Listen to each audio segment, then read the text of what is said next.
اور دوسری جانب سعودی عرب نے پاکستان کو غیر مشروط براہ راست گرانٹ اور ڈپازٹ دینے سے معذرت کر لی ہے۔ سعودی وزیر خزانہ کا پاکستان کی امداد کا طریقہ کار تبدیل کرنے کا اعلان۔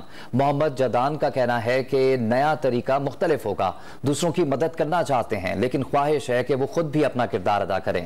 ادھر UAE نے اسٹیٹ بینک آف پاکستان میں ڈپازٹ اپنے $2 بلین کی وصولی مؤخر کر دی۔ مشکلات کی منجھار میں پھنسی پاکستانی معیشت، ایک بار پھر دوست ممالک پاکستان کی مدد کو آ گئے، لیکن اس بار دیرینہ دوست سعودی عرب نے امداد کا طریقہ کار تبدیل کرنے کا اعلان کر دیا۔ ورلڈ اکنامک فورم کے اجلاس سے خطاب کرتے ہوئے سعودی وزیر خزانہ محمد الجدان نے کہا، پاکستان کو امداد فراہم کرنے کا طریقہ کار تبدیل کر رہے ہیں۔ نیا طریقہ غیر مشروط طور پر براہ راست گرانٹ یا ڈپازٹ دینے سے مختلف ہوگا۔ اس سلسلے میں عالمی بینک اور اداروں کے ساتھ بات چیت کر رہے ہیں۔ ہم اپنے لوگوں پر ٹیکس عائد کر رہے ہیں، چاہتے ہیں کہ دیگر ممالک بھی ایسا ہی کریں، دوسروں کی مدد کرنا چاہتے ہیں، لیکن خواہش ہے کہ وہ خود بھی اپنا کردار ادا کریں۔ متحدہ عرب امارات نے بھی مشکل وقت میں پاکستان کو تنہا نہیں چھوڑا۔ وزیر خزانہ اسحاق ڈار نے ٹویٹ میں بتایا، UAE نے اسٹیٹ بینک آف پاکستان میں ابوظہبی فنڈ فار ڈیولپمنٹ کے ڈپازٹ $2 بلین کی ادائیگی مؤخر کر دی ہے۔ ادھر وزیر خارجہ بلاول بھٹو نے سعودی ہم منصب سے ملاقات کی۔